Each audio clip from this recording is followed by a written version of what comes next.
നമസ്കാരം. വെള്ളി നക്ഷത്രത്തിന്റെ മറ്റൊരു എപ്പിസോഡിലേക്ക് സ്വാഗതം. മലയാള സിനിമയെ സംബന്ധിച്ച് എപ്പോഴും നഷ്ടക്കണക്കുകളാണ് പലരും പറഞ്ഞു വരുന്നത്. അതിന് കാരണം തിയേറ്ററുകളിൽ കളക്ഷൻ കിട്ടാറില്ല, മറ്റൊന്ന് ചെലവുകളേറുന്നു എന്നുള്ളതാണ്. ഇതിൽ നിന്നെല്ലാം വ്യത്യസ്തമായി ഒരു സിനിമ നിർമ്മിക്കുന്ന സംവിധായകനാണ് ഇന്ന് നമ്മോടൊപ്പം ഉള്ളത്. മറ്റാരുമല്ല, മിസ്റ്റർ അരുൺ ഗില്ലാടി. നമസ്കാരം. എന്തുണ്ട് വിശേഷങ്ങൾ? മലയാള സിനിമയൊക്കെ സ്വാഭാവികമായിട്ട് ഇപ്പൊ കഴിഞ്ഞ 2025 തന്നെ കുറച്ചൊന്ന് നഷ്ടം കുറഞ്ഞു വന്നു ഒരു വർഷം കൂടെയാണ് 2024 അപേക്ഷിച്ച്. എങ്ങനെയാണ് താങ്കളുടെ ഒരു അനുഭവത്തിൽ? താങ്കൾ കഴിഞ്ഞ വർഷം ഒരു സിനിമ എടുത്തതാണ്, ഒരു സ്റ്റാർട്ട് ആക്ഷൻ സ്റ്റോറി. അപ്പൊ ആ ഒരു സിനിമയെ പറ്റി പറഞ്ഞ് നമുക്ക് തുടങ്ങാം. എന്താണ് ആ ഒരു സിനിമ എന്താണ് അതിൽ പറയുന്ന പ്രമേയം? ഒരു സ്റ്റാർട്ട് ആക്ഷൻ സ്റ്റോറി എന്ന സിനിമ നേരത്തെ പറഞ്ഞതുപോലെ സിനിമയ്ക്കുള്ളിലെ സിനിമയാണ് സിനിമ പറയുന്നത്. ഈ നഷ്ടക്കണക്കെല്ലാം അതിൽ വ്യക്തമായിട്ട് പറയുന്നുണ്ട് സിനിമ. അത് ഈ സിനിമയുടെ വേറെ പ്രത്യേകത എന്ന് പറഞ്ഞു കഴിഞ്ഞാൽ, ഞാൻ വലിയ സ്റ്റാർ വാല്യൂ ഒന്നും നമ്മൾ ആർട്ടിസ്റ്റുകൾ ഉപയോഗിച്ചിട്ടില്ല. ഏറ്റവും കൂടുതൽ പുതുമുഖം, എനിക്ക് 130ഓളം പുതുമുഖങ്ങൾ അഭിനയിച്ച ഒരു സിനിമയാണിത്. അതുപോലെ ഈ സിനിമ തരക്കേടില്ലാതെ കളക്ഷൻ കിട്ടി. അത്യാവശ്യം എനിക്ക് എൻ്റെ ഏറ്റവും വലിയ ഗുണം എന്ന് പറഞ്ഞാൽ തിരുവനന്തപുരം മുതൽ കാസർഗോഡ് ഉള്ള ആർട്ടിസ്റ്റുകൾ ഇതിനകത്തുണ്ട്. ഉൾപ്പെടുത്തിയിട്ടുണ്ട്, ടെക്നീഷ്യന്മാരുൾപ്പെടെ. അപ്പോൾ അവരെ സപ്പോർട്ടും എനിക്ക് ഈ സിനിമയ്ക്ക് എല്ലാ ജില്ലയിൽ നിന്നും ഉണ്ടായി. അപ്പൊ അങ്ങനെ ഒരു വലിയൊരു നേട്ടം ഈ സിനിമയ്ക്ക് കിട്ടിയതാണ് പറയാം. അപ്പൊ ഈ സിനിമയുടെ ഇതിനകത്ത് നഷ്ടക്കണക്കൊക്കെ ഇങ്ങനെ പറയുമ്പോൾ അത് ഏത് മേഖലയിലേക്കായിരിക്കും ഏറ്റവും കൂടുതലും ചെലവ്? ഈ താരങ്ങൾ, ഇപ്പൊ നിങ്ങൾ നേരെ പറഞ്ഞു പുതുമുഖങ്ങളെ വെച്ചിട്ടാണ് ഈ സിനിമ എടുത്തതെന്ന് പറയുന്നത്. പലപ്പോഴും പുതുമുഖങ്ങളുടെ സിനിമയ്ക്ക് തിയേറ്ററുകൾ പോലും കിട്ടാറില്ല എന്നുള്ള ആരോപണം പലരും പറയുന്നു. എങ്കിലും പുതുമുഖ താരങ്ങളുടെ സിനിമ, പക്ഷെ താങ്കളുടെ സിനിമ അങ്ങനെയല്ല. താങ്കളുടെ തുടക്കം മുതൽ ഇങ്ങോട്ട് നോക്കിയാലും എല്ലാം പുതുമുഖ ആൾക്കാർക്ക് കൂടുതലും അതിനോടൊപ്പം സപ്പോർട്ടിങ് ക്യാരക്ടേഴ്സും ഉണ്ട്. അപ്പൊ ഇത് എന്തുകൊണ്ടായിരിക്കും ആ ഒരു നഷ്ടം എന്ന് പറയുന്നതിന്റെ ഒരു മേഖല? അല്ല, ഇതില് ഒരു സിനിമയെ സംബന്ധിച്ചിടത്തോളം ഞാൻ പലപ്പോഴും പല ഇന്റർവ്യൂവിലും പറഞ്ഞിട്ടുണ്ട്, ഏകദേശം 60%-60%-ഓളം അധിക ചെലവാണ് വരുന്നത്. പ്രത്യേകിച്ച് താരങ്ങൾ വരുമ്പോൾ അവരെ അതർ എക്സ്പെൻസ്, അത് വലിയൊരു ഘടകമാണ്. പിന്നെ ഒരു സിനിമ ആർഭാടമായിട്ട് ഷൂട്ട് ചെയ്യാം, ആർഭാടം കുറച്ചും ഷൂട്ട് ചെയ്യാം. നമ്മുടെ എക്സ്പെൻസ് മാക്സിമം കുറച്ച് കഴിഞ്ഞാൽ നല്ലൊരു ശതമാനവും നമുക്ക് വലിയ നഷ്ടമില്ലാതെ കൊണ്ടുപോകാൻ സാധിക്കും. ഈ അതർ എക്സ്പെൻസ് എന്ന് പറയുമ്പോൾ 60% ഉദ്ദേശിക്കുന്നത് എന്തിലോട്ടാണ് പോകുന്നത്? ലൊക്കേഷൻ, അതായത് സിനിമ തുടങ്ങി ഷൂട്ടിംഗ്, പ്രീ പ്രൊഡക്ഷൻ മുതൽ സിനിമ റിലീസ് ചെയ്യുന്നവരെ. Pre production, production, post production. Post പ്രൊഡക്ഷനിൽ നമുക്ക് വലിയ ചിലവ് വരുന്നില്ല. ചിലവ് നമുക്ക് ഏകദേശമൊക്കെ വലിയ വ്യത്യാസം വരുന്നില്ല. പ്രീ പ്രൊഡക്ഷനിൽ കുറയ്ക്കാൻ സാധിക്കും. പ്രൊഡക്ഷൻ ഷൂട്ട് സമയത്ത് നമുക്ക് ഒരുപാട് കുറയ്ക്കാൻ സാധിക്കും. അപ്പം അത് നമ്മൾ മാക്സിമം കുറച്ച് കഴിഞ്ഞാൽ നമുക്ക് വലിയ ബഡ്ജറ്റ് ഇല്ലാതെ, നമുക്കൊരു 1 കോടി ബഡ്ജറ്റ് ആണെങ്കിൽ നമുക്ക് നേരെ ഒരു 50-60 ലക്ഷത്തിൽ നിർത്താൻ സാധിക്കും. അപ്പം അത് നമുക്ക് അങ്ങനെ നിർത്തിക്കഴിഞ്ഞാൽ പിന്നെ മറ്റ് ബിസിനസ് ലോൺ സിനിമയെ സംബന്ധിച്ചിടത്തോളം അപ്പോൾ നമുക്ക് വരുന്ന രണ്ടും ഔട്ട് ഏകദേശം ഒന്ന് തന്നെയാണ്. നമുക്ക് ഒരിക്കലും ക്യാമറയ്ക്ക് മുന്നിൽ വരുന്നത് മാത്രമേ നമുക്ക് സ്ക്രീനിൽ കിട്ടത്തുള്ളൂ. ക്യാമറയ്ക്ക് പിന്നിൽ വരുന്ന ഒരിക്കലും സ്ക്രീനിൽ കിട്ടാറില്ല. അപ്പം അത് നമ്മൾ കുറച്ച് മാക്സിമം ചുരുക്കി ചെയ്ത് കഴിഞ്ഞാൽ നമുക്ക് ഈ വലിയ നഷ്ടത്തിൽ നിന്നും വലിയ തട്ട് കിട്ടാത്ത രീതിയിൽ കൊണ്ടുപോകാൻ, എല്ലാ സിനിമയും കൊണ്ടുപോകാൻ പറ്റുമെന്നാണ് എൻ്റെ ഒരു വിശ്വാസം. ഓരോ സിനിമയുടെയും തയ്യാറെടുപ്പുകൾ വരുമ്പോൾ ഇത്തരം ഈ ഒരു ഫിനാൻഷ്യൽ തയ്യാറെടുപ്പുകൾ, അങ്ങനെ ഒരു സംഭവം ആരുവിനെ സംബന്ധിച്ചുണ്ട്? അതെങ്ങനെയാണ് നമ്മളൊരു, അതായത് നമുക്കൊരു ആദ്യം ഒരു സിനിമയ്ക്ക് ഒരു ബജറ്റ് നമ്മൾ തയ്യാറാക്കും. തീർച്ചയായിട്ടും അത് കാസ്റ്റ് ആൻഡ് ക്രൂസും മറ്റു കാര്യത്തിനും പ്രൊഡക്ഷൻ, പ്രീ പ്രൊഡക്ഷൻ, ഈ പറഞ്ഞതുപോലെ പോസ്റ്റ് പ്രൊഡക്ഷൻ, എല്ലാത്തിനും നമ്മൾ ബജറ്റ് തയ്യാറാക്കും. ഇതിനൊന്നല്ല, ഓരോരുത്തരായിട്ട് ഒരു ബജറ്റ് തയ്യാറാക്കും. സംഭവം ഓരോരുത്തർ 100 രൂപ ചിലവാകുന്ന ഒരു സമയത്ത് ഒരു പക്ഷേ ഒരാള് ചിലപ്പോൾ ഒരു 110 രൂപ എക്സ്ട്രാ ഒരു അഥവാ ചിലവ് കൂടുമെന്നുള്ളത്. പക്ഷെ ആ ഒരു തരത്തിലേക്ക് എന്തെങ്കിലും ഒരു കാൽക്കുലേഷൻ എന്തെങ്കിലും ചെയ്യാറുണ്ടോ? ഉണ്ട്. കാര്യം ഞാൻ പറഞ്ഞ 100 രൂപ ചിലവാക്കുന്നിടത്ത് നമുക്കൊരു 80 രൂപ നിർത്തി കഴിഞ്ഞാൽ നമുക്ക് അവിടെ 100 110 വേണമെങ്കിൽ 120 പോവാം, ചിലപ്പോൾ 200 പോവാം. അത് നമുക്ക് കൃത്യമായിട്ട് കാൽക്കുലേഷൻ വേണം. നമ്മൾ എത്ര രൂപയാണ് ചിലവ്, ഫ്ലോർ എടുക്കുന്നത്, അല്ലെങ്കിൽ നമ്മൾ അതിൻ്റെ ഒരു വാഹനത്തിൻ്റെ ആവശ്യം, എല്ലാ കാര്യങ്ങളും ഉണ്ട്, ലൊക്കേഷൻ, ഇതെല്ലാം നമുക്ക് ചിലവ് ചുരുക്കി ചെയ്യാൻ സാധിക്കും. നമുക്കൊരു മുൻ കാഴ്ചപ്പാട് വേണം. ഒരു സിനിമ ചെയ്ത് കഴിഞ്ഞാൽ, നമ്മൾ ഷൂട്ട് കഴിഞ്ഞ് തിയേറ്ററിൽ എത്തിച്ചു കഴിഞ്ഞാൽ എത്ര രൂപയ്ക്ക് ആ സിനിമ ബിസിനസ് ആവും, നമുക്ക് ഏകദേശം ഒരു കാഴ്ചപ്പാട് വേണം. അപ്പോൾ ആ കാഴ്ചപ്പാടോട് കൊണ്ടുപോയി കഴിഞ്ഞാൽ നമുക്ക് വലിയ പ്രശ്നമില്ലാതെ കൊണ്ടുപോകാൻ സാധിക്കും.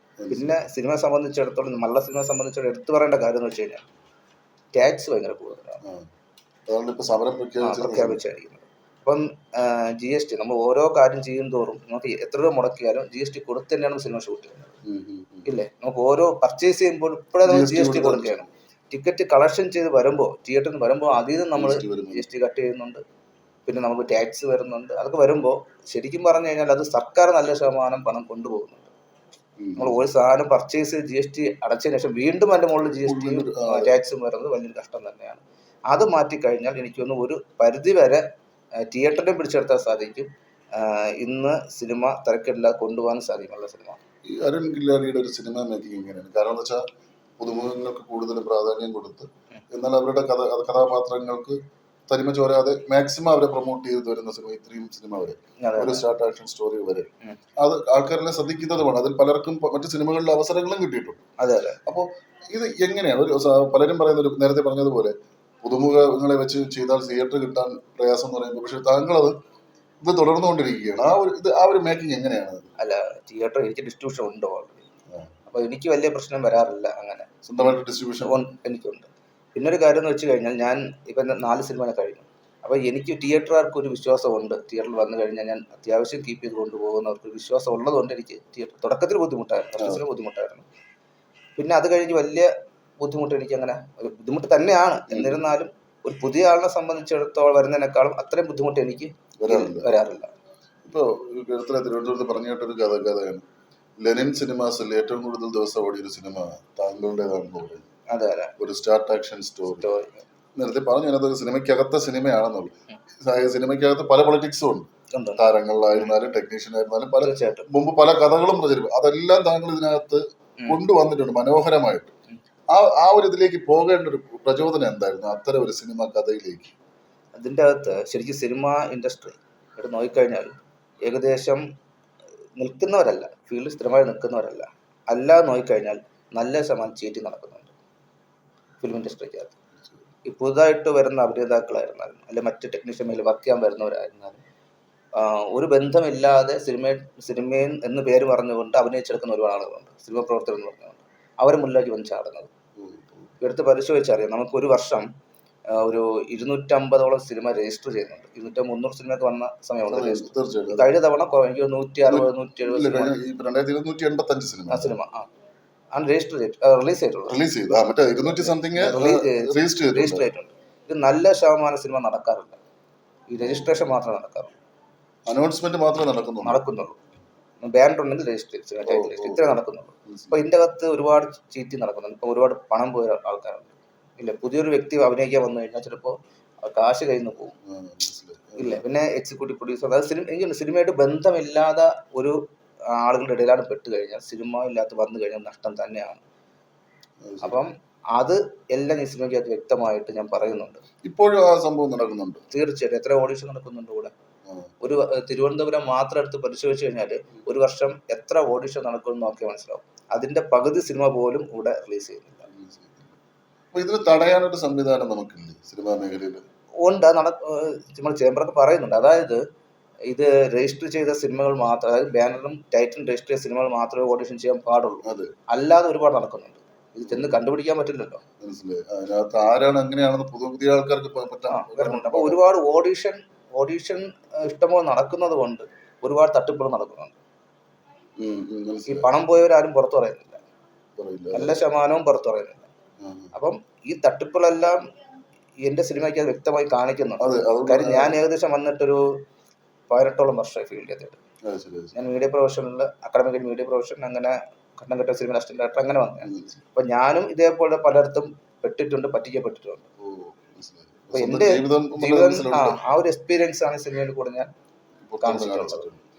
അതുപോലെ തന്നെ ഈ പറഞ്ഞതുപോലെ പലരും ഇങ്ങനെ ചീറ്റ് ചെയ്യപ്പെടുന്നു, മറ്റെല്ലാം ചെയ്യുന്ന ആരും പറയപ്പെടുന്നില്ല. അതല്ലേ ഒരു വീണ്ടും അവരെ പ്രോത്സാഹനം ചെയ്യുന്നത്? അതായത് തുറന്നു പറയാൻ പലരും മടിക്കുന്നത് തന്നെയല്ലേ? തീർച്ചയായിട്ടും. ഇത് ഞാൻ പറയട്ടെ, അപ്പോൾ എൻ്റെ ഞാനൊരു ഷെയർ മാർക്കറ്റിൽ കൊണ്ട് കുറച്ച് ക്യാഷ് ഇൻവെസ്റ്റ് ചെയ്യുന്ന വിചാരിക്കുക. ഒരു എമൗണ്ട് 1 ലക്ഷം രൂപ കിട്ടുന്ന വിചാരിക്കുക. ഇത് നഷ്ടപ്പെട്ട പുറത്ത് പറയൂ. ഒന്ന്, നാണക്കേട്. രണ്ടാ, പറ്റിപ്പോയത് ഞാൻ പറ്റിയത് വേറെ ആരും അറിയണ്ട. ഇത് തന്നെയാണ് ഇതിൻ്റെ അത് നടക്കുന്നത്.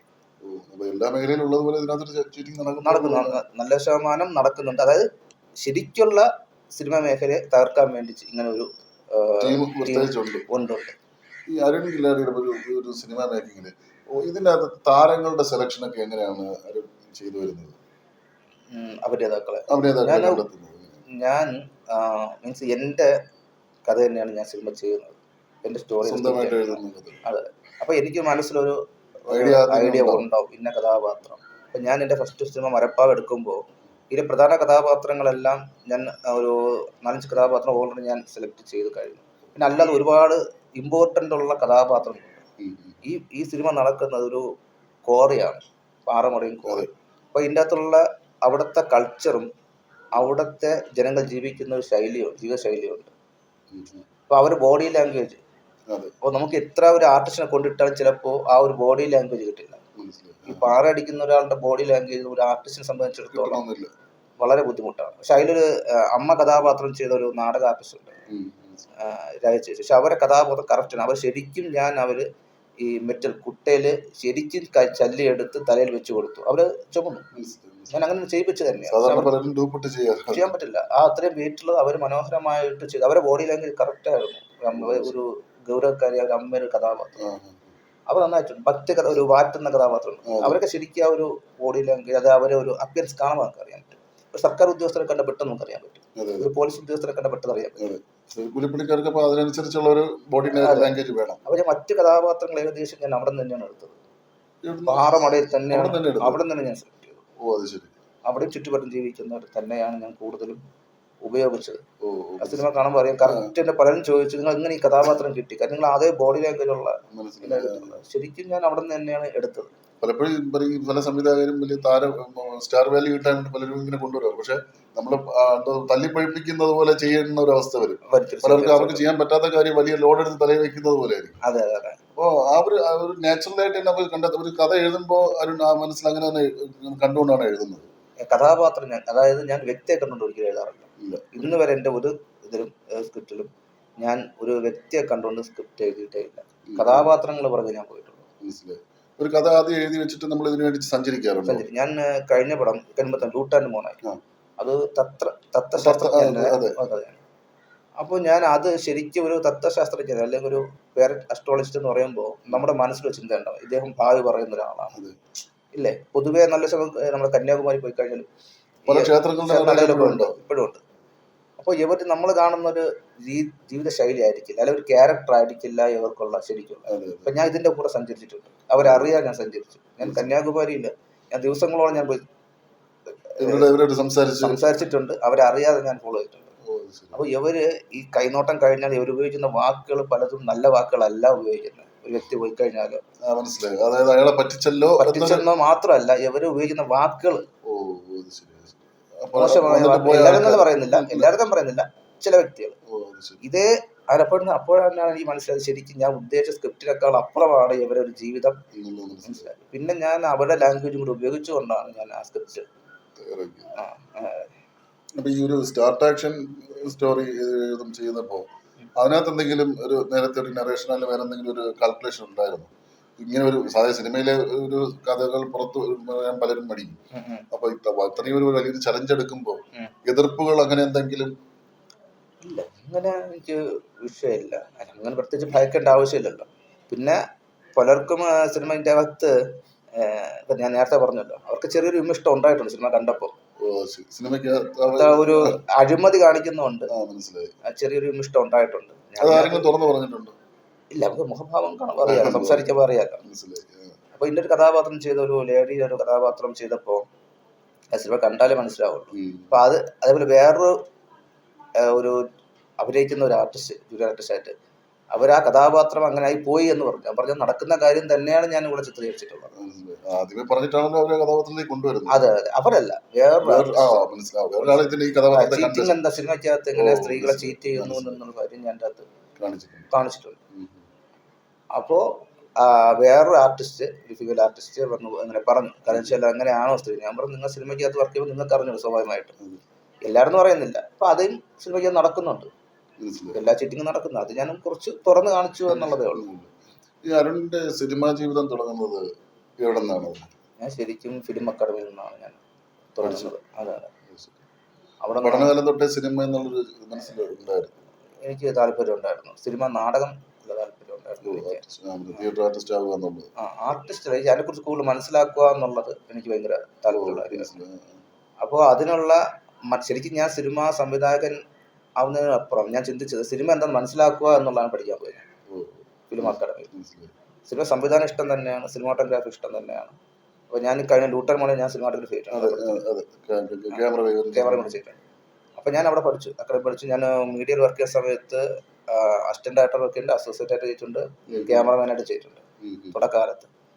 അപ്പോൾ അത് കഴിഞ്ഞിട്ട് സിനിമയെ പറ്റി മനസ്സിലാക്കുക എന്ന് പറയുമ്പോൾ സിനിമയുടെ ബിഹൈൻഡ് ദ ക്യാമറയിലുള്ള എല്ലാ മേഖലകളും പറ്റി മനസ്സിലാക്കുക എന്നുള്ളതാണോ അതോ ഏതെങ്കിലും ഒരു മേഖലയെ പറ്റി മനസ്സിലാക്കുക എന്നുള്ളതാണ്? അല്ല, എല്ലാ മേഖലയും മനസ്സിലാക്കണം. അത്യാവശ്യം ഞാൻ എഡിറ്റ് ചെയ്യും. അപ്പോൾ സിനിമാറ്റോഗ്രാഫി, സ്ക്രിപ്റ്റ്, ഞാൻ 2-3 പടത്തിൽ ഞാൻ ഗാനരചന ചെയ്തിട്ടുണ്ട്. ഒരു ബാലചന്ദ്ര മേനോൻ തയ്യാറെടുപ്പല്ല, ഇപ്പം ഓപ്പർച്യൂണിറ്റി എന്ന് പറയുമ്പോൾ നമ്മുടെ ക്യാൻവാസിൽ നമ്മൾ തന്നെയാണല്ലോ ചെയ്യേണ്ടത്. തീർച്ചയായിട്ടും നമ്മുടെ കഥയ്ക്കനുസരിച്ച് നമ്മുടെ ഉചിതമായ വരികൾ കൊണ്ട് ചേർക്കുമ്പോൾ നമുക്ക് അത് കുറച്ച് മനോഹരമാക്കാൻ പറ്റും. ഈ കഴിഞ്ഞ പടത്തില് ഈ ഞാൻ ക്യാരക്ടർ ചെയ്തിട്ടുണ്ട്. ഇപ്പോഴത്തെ നായകനായിരുന്നില്ല, നായകൻ എന്നാണ് പറയാം, നായകൻ എന്നല്ല, എന്നിരുന്നാലും ഒരു പ്രധാന കഥാപാത്രമാണ്. എന്നിരുന്നാൽ ഞാൻ ശരിക്കും ആ ഒരു കഥാപാത്രം ഞാൻ ചെയ്യണമെന്ന് വിചാരിച്ചതല്ല. അപ്പോൾ ഞാൻ ഈ ഓഡിഷനൊക്കെ ഉണ്ടായിരുന്നു, ഓഡിഷൻ കഴിഞ്ഞു ആയിട്ടും എൻ്റെ മനസ്സിലുള്ള ഒരു കഥാപാത്രം എനിക്ക് ആരും കിട്ടിയില്ല. ഞാൻ ഉദ്ദേശിച്ച ആ റേഞ്ചിലുള്ള ഒരു കഥാപാത്രം എനിക്ക് കിട്ടാത്തത് അവസാനമാണ് ഞാൻ തീരുമാനിച്ചത്. ശരി, ആ കഥാപാത്രം ചെയ്യാവുന്ന ലാസ്റ്റ് മൂമെന്റിലാണ് ഞാൻ വിചാരിക്കുന്നത്. ശരി, അപ്പൊ എന്തായാലും എന്താണ് ആ സിനിമയ്ക്ക് ആ കഥാപാത്രം വേണമെന്ന് എനിക്കറിയാം. അത് ഇത് ടോട്ടലി കൊണ്ടുപോകുന്നത് ആ കഥാപാത്രമാണ്. ആ കഥാപാത്രം വീണ് കഴിഞ്ഞാൽ ആ സിനിമ വീഴും. അത് അങ്ങനെയാണ് ആ സബ്ജക്ട് കാണുന്നവർക്ക് വ്യക്തമായിട്ട് അറിയാം. അങ്ങനെയാണ് ആ സിനിമ ലാസ്റ്റ് സിനിമ ഞാൻ തന്നെ വീണ്ടും ചെയ്യാം. കാര്യം ഇത്രയും വലിയ ക്രൂ മെമ്പേഴ്സ് ഒക്കെ ഉള്ള സിനിമ ആയതുകൊണ്ട് ഞാൻ അഭിനയിക്കേണ്ടെന്ന് ഞാൻ വിചാരിച്ചു. ഇത്രയും 130ഓളം ആളുകൾ അഭിനയിക്കുന്നുണ്ട്, ക്രൂ കുറച്ച് വലിയ ക്രൂ ആയിരുന്നു. അപ്പോൾ നമുക്ക് എല്ലാം കൂടെ പെട്ടെന്ന് കൈകാര്യം ചെയ്യാൻ കുറച്ച് ബുദ്ധിമുട്ടായിരിക്കും. പിന്നെ ലാസ്റ്റ് നിമിഷം അങ്ങനെ ഞാൻ വിചാരിച്ചിട്ടാണ് ചെയ്യുന്നത്. അതെ, നമ്മളിപ്പോ സിനിമ വരെയുള്ള ഇപ്പൊ എഡിറ്റിംഗ് വരെ കൃത്യമായി ചെയ്യുന്നു.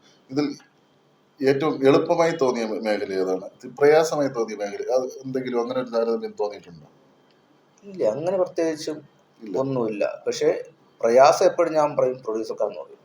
പൈസ മുടക്കുന്ന ആൾ പ്രൊഡ്യൂസറാണല്ല, അയാളാണ് ഏറ്റവും കൂടുതൽ ബുദ്ധിമുട്ട് അനുഭവിക്കുന്നത്. കാരണം സിനിമ സാമ്പത്തികം നഷ്ടപ്പെട്ട് കഴിഞ്ഞാൽ പ്രൊഡ്യൂസറാണ്, വേറെ ആർക്കും അതിൽ ഉത്തരവാദിത്തം ഏറ്റെടുക്കില്ല.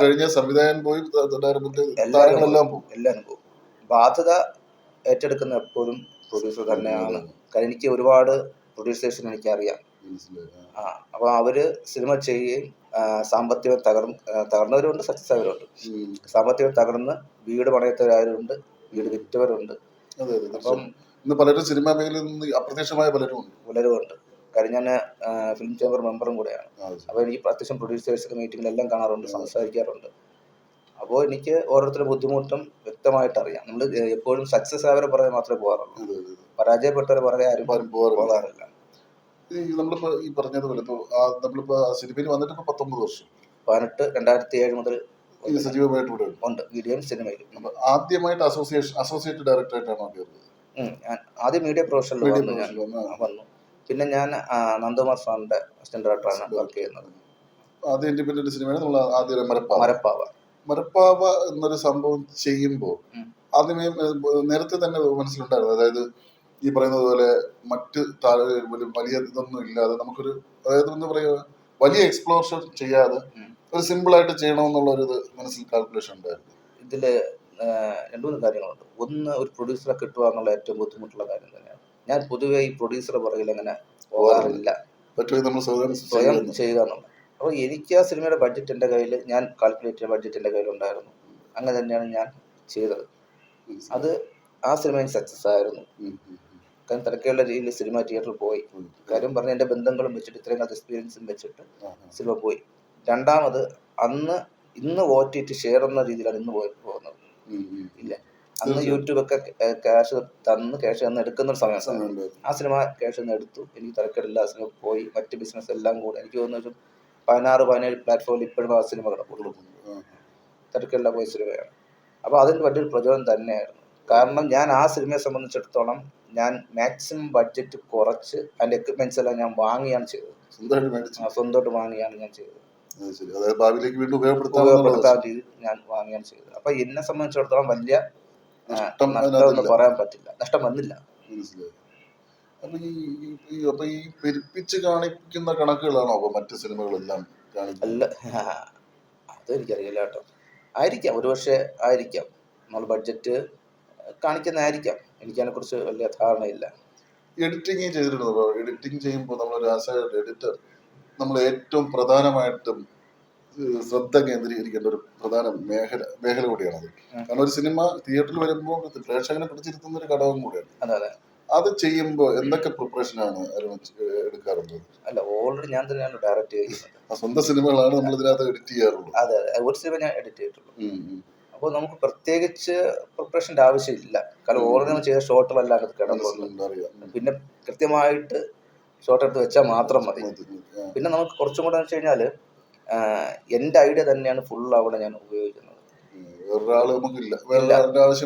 വരുന്നില്ല. അത് ചലഞ്ചാണ്. ആ സിനിമാറ്റോഗ്രാഫി, ഡയറക്ഷൻ, എഡിറ്റർ, റൈറ്റർ, ഇത്രയും ഭാഗം ഞാൻ കൈവച്ചിട്ടുണ്ട്. അപ്പോൾ എനിക്ക് പ്രത്യേകിച്ചൊന്നും അതിൽ ചിന്തിക്കാനോ പ്രയത്നിക്കാനോ ഒന്നുമില്ല. ഷൂട്ട് കഴിഞ്ഞത് കഴിഞ്ഞ സാധനം കൃത്യമായിട്ട് നമ്മൾ ആ ക്ലിപ്പ് കൃത്യമായിട്ട് വെച്ചെന്ന് പോയാൽ മാത്രം മതി. കാരണം ഓൾഡ് സിനിമയുണ്ട്. പക്ഷേ വേറെ എഡിറ്റർ വന്നാൽ ഗുണം എന്ന് പറഞ്ഞാൽ അവരൊരു ക്രിയേറ്റിവിറ്റി കൂടെ അതിനകത്ത് കിട്ടും, ചേർക്കാൻ പറ്റും.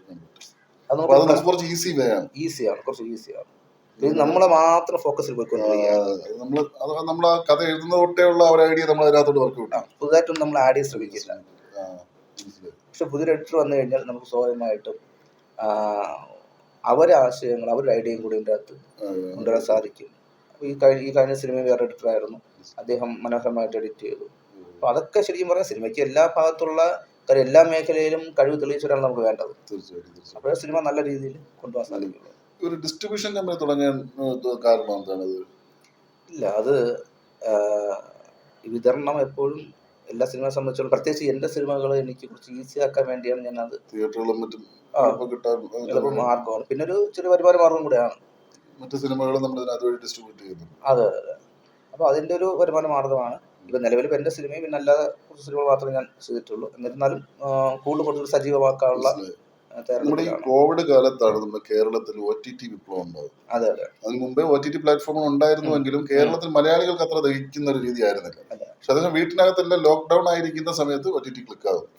അന്ന് പല സിനിമകളും OTTക്ക് വേണ്ടി നിർമ്മിച്ച പല സിനിമകളും ഉണ്ടായിരുന്നു. പക്ഷെ ഇപ്പോൾ അവര് കൃത്യമായ ബിസിനസ് പഠിച്ചു OTT അങ്ങനെ വലുതായിട്ട് എടുക്കുന്നില്ല. അത്തരം ബുദ്ധിമുട്ടുകൾ നമ്മൾ നേരിടുന്നുണ്ടോ ഇപ്പോൾ? അല്ല, എൻ്റെ രണ്ടാമത്തെ സിനിമ ഗോസ്റ്റ് ഇൻ ബെത്ലഹേം ഞാൻ ആ കൊറോണ സമയത്താണ് സിനിമ ചെയ്യുന്നത്. അപ്പോൾ ഒരു ചെറിയ ലൊക്കേഷനിൽ ചെയ്ത് തീർത്താൽ, ശരിക്കും അത് വേറെ സബ്ജക്റ്റാണ് ഞാൻ പ്ലാൻ ചെയ്ത് തന്നത്. അപ്പോൾ ചില സാഹചര്യങ്ങളിൽ ലൊക്കേഷൻ കിട്ടാതെ വരികയും പെട്ടെന്ന് ഞാൻ ഒരു 1-1.5 ആഴ്ച കൊണ്ട് പുതിയ സ്ക്രിപ്റ്റ് തയ്യാറാക്കുകയും, കാരണം ഓൾറെഡി ക്രൂ മെമ്പേഴ്സ് എല്ലാം അവിടെ സെറ്റാണ് ആ സമയത്തൊട്ട് മുമ്പാണ്. അപ്പോൾ അങ്ങനെ പെട്ടെന്ന് ഞാൻ ചെയ്ത സിനിമയാണ് ഗോസ്റ്റ് ഇൻ ബെത്ലഹേം എന്ന സിനിമ.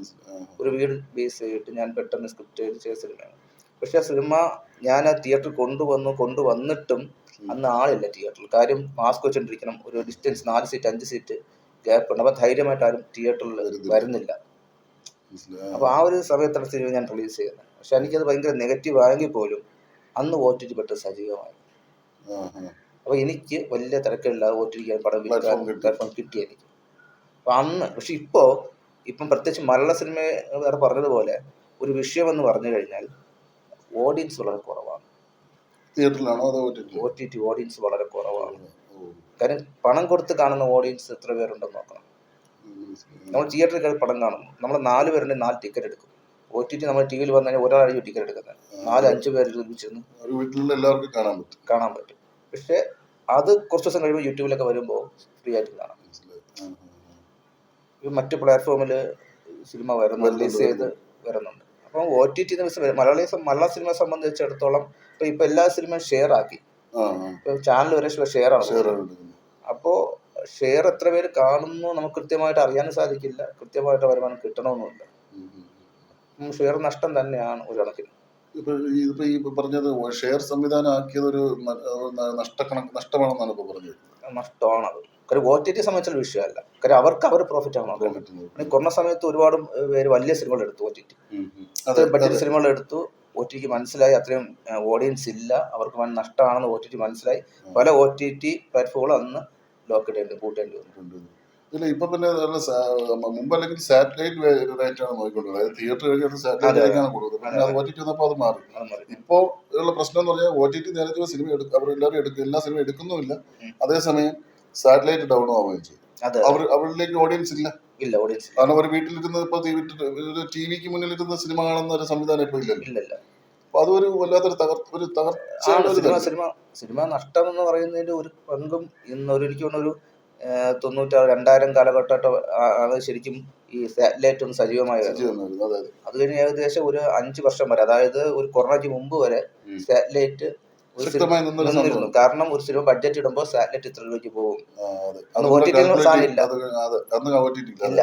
ഒരു സിനിമ ഇത്ര രൂപ ബഡ്ജറ്റ് ഇട്ട് കഴിയുമ്പോൾ ഒരു 5 കോടി ബഡ്ജറ്റ് അല്ലെങ്കിൽ 1 കോടി ബഡ്ജറ്റ് ആണെങ്കിൽ സാറ്റലൈറ്റ് ഇത്ര രൂപ പോകും, അല്ല തിയേറ്ററിൽ ഇത്ര കിട്ടും. സാറ്റലൈറ്റ് സേഫ് ആയിരുന്നു. മനസ്സിലായി. ഇന്നതില്ല, ഇല്ല. അവർ വിശ്വസിച്ച് സിനിമ എടുക്കുന്നില്ല. തിയേറ്റർ ഹിറ്റായി മാത്രമേ എടുക്കുന്നുള്ളൂ. അപ്പൊ അതും സിനിമയെ സംബന്ധിച്ചിടത്തോളം പ്രത്യേകിച്ച് നിർമ്മാതാവിനാണ് അത് ഏറ്റവും ഏറ്റവും കൂടുതൽ പ്രശ്നം നിർമ്മാതാവാണ്. നമ്മളിപ്പോ ഒരു സിനിമ എടുക്കുമ്പോൾ എന്തെങ്കിലും ഒരു പ്രതിസന്ധി ഘട്ടം നേരിടേണ്ടി വന്നിട്ടുണ്ടോ? ഏതെങ്കിലും എല്ലാം മേഖലയും പ്രിപ്പയർ ചെയ്തിട്ടുള്ളതെങ്കിലും എന്തെങ്കിലും ഒരു പ്രതിസന്ധി ഘട്ടം നേരിടേണ്ടി വന്നിട്ടുണ്ടോ?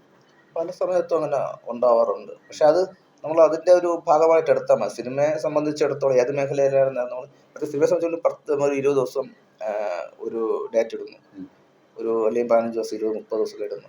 അപ്പൊ അവന്റെ അകത്ത് 2 ദിവസം എന്തെങ്കിലും വിഷയം വന്നാൽ മതി, ചാർട്ട് മൊത്തത്തില് ബഡ്ജറ്റും മാറും, ചാർട്ട് മാറും. അങ്ങനെയൊക്കെ ഉണ്ടാവാറുണ്ട്. ഈ മഴ വന്നു, പിന്നെ അല്ലാതെ ലൊക്കേഷന്റെ വിഷയം വന്നിട്ടുണ്ട്. എന്നിരുന്നാലും നമ്മൾ അത് കറക്റ്റ് ഓവർകം ചെയ്യും. അരുണിന്റെ കുടുംബത്തെ പറ്റി ഒന്ന് എക്സ്പ്ലോർ ചെയ്യാം. കുടുംബം ഫാദർ, മദർ, സിസ്റ്റർ, ഞാനാണ്. ബാച്ചിലറാണ്. സിനിമയ്ക്ക് വേണ്ടി ജീവിതം ഒഴിഞ്ഞു വെച്ചതാണോ അതോ സിനിമയ്ക്ക് വേണ്ടി സിനിമയുടെ കൂടെ സഞ്ചരിച്ചപ്പോ ജീവിതം പിന്നെ ഒരു വിവാഹം കഴിച്ചില്ല എന്നുള്ളതേ ഉള്ളൂ. പക്ഷെ അത് എത്രത്തോളം വേണമെന്നുള്ളത് ചിന്തിക്കേണ്ട വ്യക്തിപരമായ അതെ. പുതിയ പ്രോജക്റ്റ് എന്താണ്? പുതിയത് ഈ വർഷമുണ്ട്. ഈ വർഷം ഒരു പ്രോജക്റ്റ് ഇപ്പം സ്ക്രിപ്റ്റ് അടക്കുന്നുണ്ട്. അത് മാർച്ചിൽ ഷൂട്ടിംഗ് അല്ല, ആർട്ടിസ്റ്റ് ഉണ്ടോ? ഞാൻ പുതുമുഖമാണെങ്കിൽ എൻ്റെ 2 സിനിമകളിലും പുതുമുഖം മാത്രമല്ല ഉണ്ടായിരുന്നു, ആർട്ടിസ്റ്റുകൾ. ഈ സിനിമയിലും ആർട്ടിസ്റ്റുകളുണ്ടാവും, പുതുമുഖങ്ങളും ഉണ്ടാവും. സ്വന്തമായിട്ടുള്ള നിർമ്മാണം തന്നെയാണ്. ഈ പ്രാവശ്യം ഒരു കമ്പനിയും കൂടെ അതിന്റെ കൂടെ ഉണ്ട്. സൗഹൃദത്തിന്റെ പുറത്ത് ചെയ്യുന്നതാണ്. കുറച്ചുകൂടെ നല്ലൊരു വലിയൊരു ബഡ്ജറ്റ് പടമായിരിക്കും എന്ന് പ്രതീക്ഷിക്കാം. പക്ഷെ പറഞ്ഞതുപോലെ ബഡ്ജറ്റ് നോക്കുമ്പോൾ വലിയ പ്രശ്നമില്ലാതെ എത്തിക്കണം. അതായത് നമ്മുടെ വലിയ നഷ്ടം വരാത്ത രീതിയിൽ, അതായത് ലാഭം കിട്ടിയില്ലെങ്കിലും നഷ്ടം വരാൻ പറ്റാത്ത രീതിയിൽ കൊണ്ടെത്തിക്കണം. നമ്മൾ ഈ ഫിലിം ചേംബർ എങ്ങനെയാണ് ഈ ലാഭനഷ്ട കണക്കുകൾ കാൽക്കുലേറ്റ് ചെയ്യുന്നത്? പലർക്കും പല വിമർശനങ്ങളും വന്നിട്ടുണ്ട്. കഴിഞ്ഞ തന്നെ നരിവേട്ട എന്ന സിനിമയുടെ ഡയറക്ടർ പരസ്യമായിട്ട് വിമർശിച്ചിട്ടുണ്ട്. അത് എങ്ങനെയാണ് അവരുടെ ഒരു കാൽക്കുലേഷൻ? റിപ്പോർട്ട് അങ്ങനെയാണല്ലോ വരുന്നത്. റിപ്പോർട്ട് വെച്ചിട്ടാണല്ലോ പറയുന്നത്. ഇപ്പൊ 100 കോടി കളക്ട് ചെയ്ത പടം എന്ന് പറയുമ്പോൾ 100 കോടി കളക്ട് ചെയ്യുമെന്ന് പറയണം. വെറുതെ ന്യൂസ് കൊടുത്തിട്ട് കാര്യമില്ല. വെറും ഒരു ഹൈപ്പിലേക്ക് വേണ്ടി വരുന്ന സോഷ്യൽ മീഡിയ പ്രൊമോഷൻ ഉൾപ്പെടെ ആണ് ഇതിനകത്ത് ഒരു പ്രശ്നങ്ങൾ. നല്ലൊരു കരുത് തന്നെയാണ്. അത് പ്രതികൂലമായി ബാധിക്കുന്നത് നിർമ്മാതാവിനെ തന്നെയല്ലേ അവരുടെ. കാരണം ഒരിക്കൽ പറഞ്ഞിട്ടുണ്ട്, തൊമ്മിച്ചൻ മുളക് പാടം തുറന്നു പറഞ്ഞിട്ടുള്ളൊരു കാര്യമാണ്. പുലിമുരുകൻ 100 കോടി ക്ലബ്ബിൽ കയറി എന്ന് പറഞ്ഞപ്പോൾ അദ്ദേഹം അവസാനം പരസ്യമായി നിഷേധിക്കേണ്ടി വന്നിട്ടുണ്ട്. അദ്ദേഹത്തിന് ലാഭം കിട്ടിയ ഏക സിനിമ രാമലീല എന്ന് പറഞ്ഞ പുള്ളി തുറന്നു. അപ്പൊ അത്തരത്തിലൊക്കെ ഒരു സോഷ്യൽ മീഡിയ ഹൈപ്പ് ഇങ്ങനെ കൊടുക്കുമ്പോൾ ആരാണ് കൊടുക്കുന്ന ഹൈപ്പ്? മാധ്യമങ്ങൾക്ക് ആരാ പറഞ്ഞു കൊടുക്കുന്നത്? ആ സിനിമയുടെ അണിയറ പ്രവർത്തകരായിരിക്കും. ചിലപ്പോൾ ഒരിക്കലും മാർക്കറ്റിംഗിന്റെ ഒരു ഭാഗമായിരിക്കും അത്. മനസ്സിലായി. തിയേറ്ററിലേക്ക് ആളുകളെ എത്തിക്കാനുള്ളൊരു രീതി ആയിരിക്കാം അത്. ഇപ്പോഴത്തെ ഒരു സോഷ്യൽ മീഡിയ അല്ലെങ്കിൽ നമ്മൾ നേരത്തെ പറഞ്ഞതുപോലെ കോവിഡിന് മുമ്പ് എനിക്ക് തോന്നുന്നു ഇത്രയും വലിയ സിനിമ പ്രൊമോഷൻ രീതി നടന്നിട്ടുണ്ടെന്ന് തോന്നുന്നില്ല. കാരണം ഒരു സിനിമയുടെ ബജറ്റ് തയ്യാറാക്കുമ്പോൾ പ്രൊമോഷന് വേണ്ടി പോലും ഒരു 1/4 കോടിയിലേറെ രൂപ മാറ്റിവെക്കുന്ന ഒരു സംവിധാനം ഇപ്പൊ വന്നിട്ടുണ്ട് അല്ലേ? കാരണം ഏത് പ്രോഡക്റ്റ് എടുത്താലും അതിന്റെ പ്രൊമോഷൻ ഇല്ലെങ്കിൽ ഏത് പ്രോഡക്റ്റും ഫെയിൽ ആവും. സിനിമ തന്നെ വേണമെന്നില്ല. ഒരു മിഠായി കച്ചവടമായിരുന്നാലും കൃത്യമായ പ്രൊമോഷൻ ചെയ്ത് മാർക്കറ്റ് ചെയ്ത് കൊണ്ടുവന്നില്ലെങ്കിൽ അത് പരാജയപ്പെടും. ഇപ്പൊ ഇതൊരു ബിസിനസ്സാണ്. സിനിമ എന്നൊരു ബിസിനസ്സാണ്. അത് കൃത്യമായി മാർക്കറ്റ് ചെയ്ത് പ്രൊമോഷൻ ചെയ്ത് എത്തിയില്ലെങ്കിൽ ഓഡിയൻസിന് അറിയണ്ടേ, അറിയണ്ടേ സിനിമ റിലീസ് ചെയ്ത്. പക്ഷെ ഇത്രയും വലിയ ഒരു കോടികളോളം മുടക്കി എടുക്കുന്ന ഒരു സിനിമയിൽ ഇത്രയും വലിയ ഹൈപ്പ് കൊടുത്തിട്ട് ആ പടം ചിലപ്പോൾ ഒരു പക്ഷേ തിയേറ്ററിൽ ഫെയിൽ ആവുന്നുണ്ട്. സിനിമ എന്ന് പറയുന്നത് എനിക്ക് തോന്നുന്നത് ലോട്ടറി എടുക്കുന്ന സിനിമയൊക്കെ ഏകദേശം ഒന്നുമില്ലാന്ന് തോന്നുന്നു. ഭാഗ്യമാണല്ലേ? കയ്യാലെ പുറത്തിരിക്കുന്ന ഒരു തേങ്ങയാണ്. പറഞ്ഞ രണ്ട് കാര്യങ്ങളും കുറയ്ക്കാൻ പറ്റുന്നത് ഈ ബഡ്ജറ്റ് മാക്സിമം കുറച്ച് കഴിഞ്ഞാൽ, അധിക ബഡ്ജറ്റ്. അപ്പം ഈ നഷ്ടം എന്നുള്ളത് ഒരു പക്ഷെ കുറയ്ക്കാൻ സാധിക്കും. നഷ്ടം വന്നാൽ എല്ലാം കൂടെ പോകുന്നതിനേക്കാളും നല്ലത് കുറച്ച് പോകുന്നതല്ലേ നല്ലത്. തീർച്ചയായിട്ടും. ഒരു നിർമ്മാതാവിനെ കാണുമ്പോൾ ഡയറക്ടർ എന്ന് പറയും ഇത്ര രൂപ ബജറ്റിൽ നമുക്ക് ഇത് നിർത്താം എന്ന് പറയുമ്പോൾ ഇപ്പൊ ഡയറക്ടർ പ്രൊഡ്യൂസർ ചോദിക്കും അല്ല നമുക്ക് ഇത്രയും നിർത്തിക്കൂടെ, അതുപോലെ ക്വാളിറ്റി കുറയും മറ്റു കുറയും എന്നൊക്കെ പറഞ്ഞിട്ടാണ് ഒരു പ്രൊഡ്യൂസറെ കൊണ്ടുവരുന്നത്. പക്ഷേ ഇത് തിയേറ്റർ ഒരു സിനിമ നിർമ്മിച്ച് തിയേറ്ററിൽ എത്തിക്കുമ്പോഴേക്കും ആ പറഞ്ഞ ബജറ്റ് കഴിഞ്ഞു പോകുന്ന അവസ്ഥയാണ്. ഒരുപാട് സിനിമകൾ അത് അല്ല ഞാൻ പറയട്ടെ, ഒരു ഫീൽഡ് നിൽക്കുന്ന ഒരു നിർമ്മാതാവാണെങ്കിൽ അവർ വ്യക്തമായിട്ട് അറിയാം, ബിസിനസ് പഠിച്ചിട്ടുണ്ട്, അതിനകത്തുള്ള കാര്യങ്ങൾ അറിയാവുന്ന. പുതുതായിട്ട് വരുന്ന നിർമ്മാതാക്കളാണ് ഏറ്റവും കൂടുതൽ നഷ്ടം ഉണ്ടാകുന്നത്. അവർക്ക് ഇതിനകത്ത് അറിയില്ല, പൊളിറ്റിക്സ് അറിയില്ല. നമ്മൾ കൃത്യമായിട്ട് നോക്കിയാൽ മനസ്സിലാവും, സ്ഥിരമായിട്ട് നിൽക്കുന്ന പ്രൊഡ്യൂസേഴ്സ് വീണ്ടും സിനിമകൾ ചെയ്യാറുണ്ട്. അവർക്ക് അങ്ങനെ നഷ്ടം, അങ്ങനെ അവർക്ക് കാൽക്കുലേഷൻ കൃത്യമാണ്. അവർക്ക് പുതുതായിട്ട് വരുമ്പോൾ ഒരു പുതിയൊരു പ്രൊഡ്യൂസർ വരുമ്പോൾ ഞാൻ പറയുന്നത് 5 കോടി അല്ലെങ്കിൽ 10 കോടി എന്ന് പറയുകയാണ്. അവർക്കറിയില്ല സിനിമയ്ക്കകത്തുള്ള ബിസിനസ് എന്താണെന്നോ അല്ലെങ്കിൽ സിനിമ എങ്ങനെയാണ് ചെയ്യുന്നതെന്നോ അതിനെക്കുറിച്ച് ഏതൊരു ഗ്രാഹ്യം ഉണ്ടാവില്ല. പറയുന്ന എത്ര എമൗണ്ട് ആണോ കൃത്യമായിട്ട് എമൗണ്ട് പലയിടത്തും അദ്ദേഹം കൊടുക്കാറുണ്ട്. പല മേഖലയിലും പറയുന്ന 1 ലക്ഷം 1 ലക്ഷം 50,000 10,000 ഒക്കെ ഇങ്ങനെ കൊടുക്കും. അവർക്കറിയില്ല എത്ര കൊടുക്കണം എവിടെ കൊടുക്കണമെന്നും വ്യക്തമായിട്ട് അവർക്ക് അറിയില്ല. അതാണ് പ്രധാന വിഷയം എന്ന് പറയുന്നത്. ഏത് മേഖലയായിരുന്നാലും അതിനെക്കുറിച്ച് ആധികാരികമായി പഠിച്ച ഒരാൾക്ക് നഷ്ടമില്ലാതെ കൊണ്ടുപോകാൻ സാധിക്കും. ഒരിക്കലും നഷ്ടം വന്ന പ്രൊഡ്യൂസർ വീണ്ടും പടം ചെയ്യില്ലല്ലോ. അതാണ് ഏത് ബിസിനസ്സും ഏത് മേഖലയും പത്രമാധ്യമമായിരുന്നാലും വ്യക്തമായ അറിവും അതിനെക്കുറിച്ചുള്ള പക്വതയും ഉണ്ടെങ്കിൽ നന്നായിട്ട് കൊണ്ടുപോകാൻ സാധിക്കും. ഇപ്പൊ മലയാള സിനിമ നേരിടുന്ന പ്രധാന പ്രതിസന്ധികളിൽ ഒന്ന് പ്രധാനപ്പെട്ടത് ഏതാണെന്നൊന്ന് നോക്കി വിലയിരുത്തിയിട്ടുണ്ട്? മലയാള സിനിമ പ്രതിസന്ധി എന്ന് പറയുന്നത് ഒന്ന് ഓഡിയൻസിന്റെ ടേസ്റ്റ് മാറി എന്നൊരു സാധനമുണ്ട്. പണ്ടത്തെ ഓഡിയൻസ് അല്ല ഇപ്പോഴത്തെ ഇല്ല, ഓഡിയൻസിന്റെ ടേസ്റ്റ് മാറി. ഇപ്പൊ തിയേറ്ററിൽ ഇപ്പൊ ഒരു ഫാമിലി വരണമെങ്കിൽ മിനിമം 1,000 രൂപ വേണം. ടിക്കറ്റ് ഇപ്പൊ 200-250 പലയിടത്തുമായി. ഏറ്റവും കുറഞ്ഞ 150 രൂപ ടിക്കറ്റ്. ഫുഡ് വാങ്ങണം, പുറത്തുനിന്ന് കൊണ്ടുപോകാൻ പറ്റില്ല. മനസ്സിലായി? അപ്പൊ ഒരു 1000 രൂപ വരുന്ന പുറത്തെ 1000 രൂപ ചിലവുമ്പോ ഫാമിലി വിചാരിക്കും വല്ല ലുലുമാണല്ലോ, ഇത് OTT വരുമ്പോൾ അത് ഫ്രീ ആയിട്ട് കാണാമെന്നൊരു ഇതുണ്ട്. അപ്പം ചെയ്യാൻ പറ്റുന്ന ടിക്കറ്റ് ഞാൻ പലപ്പോഴും പറഞ്ഞിട്ടുള്ള തിയേറ്റർ ടിക്കറ്റ് റേറ്റ് കുറയ്ക്കുക, 1-2 സർക്കാരിന്റെ ടാക്സ് പരമാവധി കുറയ്ക്കുക, സബ്സിഡി കൊടുക്കുക. ഇതൊക്കെ ഉണ്ടെങ്കിൽ ഇൻഡസ്ട്രിയെ കുഴപ്പമില്ലാത്ത രീതിയിൽ കൊണ്ടുപോകാൻ സാധിക്കും. മറ്റ് പല സംസ്ഥാനങ്ങളിലും സബ്സിഡി ഉണ്ട്. പുതിയ സംവിധാനം വന്ന സബ്സിഡി ഉണ്ട്, നിർമ്മാതാക്കൾ വന്ന അതിൻ്റെ സപ്പോർട്ട് ചെയ്യുന്നുണ്ട്. കേരള സർക്കാർ അങ്ങനെ സപ്പോർട്ട് ഇല്ല. ഇപ്പൊ ചിത്രാഞ്ജലി പറയുന്നുണ്ട്, പക്ഷെ ചിത്രാഞ്ജലിയിൽ ഉപയോഗിക്കാൻ പറ്റാത്ത പല എക്യുപ്മെന്റ്സ് ഇപ്പോഴും ഉണ്ട്. നല്ല സ്റ്റുഡിയോ തന്നെയാണ്, പക്ഷെ ഉപയോഗിക്കാൻ പറ്റുന്ന ടെക്നീഷ്യന്മാർ നല്ലതില്ല. ഇപ്പൊ ഏകദേശം എനിക്ക് തോന്നുന്ന ചിത്രാഞ്ജലി സംബന്ധിച്ചിടത്തോളം ഏകദേശം ഒരു നല്ലൊരു അഴിമതി ഇപ്പം നടന്നിട്ടുണ്ട്. മരം മുറിച്ച് വിട്ടറിയാം, എയർപോർട്ടിന്റെ പേരും പറഞ്ഞുണ്ട്. അന്ന് ഹൈറ്റ് കുറച്ചാൽ മാത്രം മതിയായിരുന്നു. ടൺ കണക്കിന് മരമാണ് എല്ലാം വിറ്റു. ഇപ്പം അവിടെ സീരിയലിന്റെ ഷൂട്ടിംഗ് ഇല്ല, സിനിമയുടെ ഷൂട്ടിംഗ് ഇല്ല, അവർ ലൊക്കേഷൻ മുഴുവൻ പോയി. അപ്പൊ അവിടെ വരുമാനം അങ്ങനെ പോയി, വരുമാനം നഷ്ടപ്പെട്ടില്ലേ. പുതിയ ബിൽഡിംഗ് വരുന്നു എന്ന് പറഞ്ഞാൽ ബിൽഡിംഗ് വന്നാലേ വന്നു പറയാൻ പറ്റും. എന്നാലും നശിപ്പിച്ചു. ബിൽഡിങ്ങിൽ ഇത്രയും മരങ്ങൾ മുറിക്കേണ്ട ആവശ്യമില്ല, ജസ്റ്റ് ഹൈറ്റ് കുറച്ചാൽ മാത്രം മതി. മനസ്സിലായില്ലേ? ഇപ്പൊ ഇത് സംബന്ധിച്ച് പ്രശ്നം ഉണ്ടാവുന്നത് അവിടെ മണ്ണൊലിപ്പ് ഉണ്ടാവും, പ്രദേശമാണ്, കാലാവസ്ഥയിൽ മാറ്റം ഉണ്ടാവും. ഇവർ വേറെ കാര്യം ചിന്തിക്കേണ്ടത് എത്രത്തോളം പക്ഷികൾ അവിടെ കൂട് വെച്ചിരുന്നുള്ളതാണ്.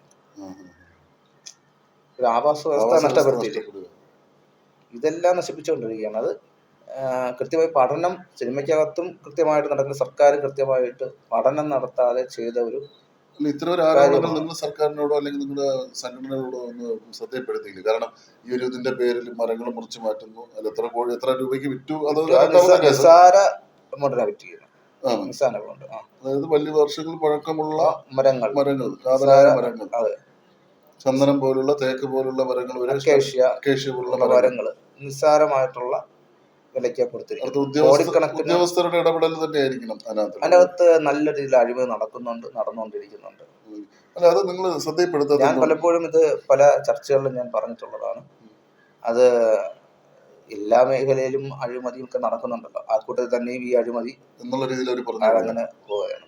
എങ്കിലും സർക്കാർ അതുപോലെ സാധാരണക്കാർക്ക് അത്താടി എന്നുള്ള നിലയിലാണ് ചിത്രാഞ്ജലി സിനിമാക്കാരെ പരിപോഷിപ്പിക്കുന്നത്. പ്രത്യേകിച്ച് അതെ, അതെ. മാത്രമല്ല, നേരത്തെ പറഞ്ഞതുപോലെ പ്രകൃതി രമണീയമായ ഉം. നമുക്കൊരു രാജാപ്പാട്ട് സിനിമ എടുക്കണമെങ്കിൽ അല്ലെങ്കിൽ ആ ഒരു സീരിയൽ എടുക്കണമെങ്കിൽ നമുക്ക് നേരെ അവിടെ പോയാൽ മതി. പോയാൽ മതി. കാരണം അത്രയ്ക്ക് കാടായിരുന്നാലും മറ്റു കാര്യങ്ങളെല്ലാം അവിടെ ഉണ്ട്. പക്ഷെ ആ കാടാണ് നശിപ്പിച്ചത്. ഏകദേശം 88 ഏക്കർ സ്ഥലമാണ്. അതെ.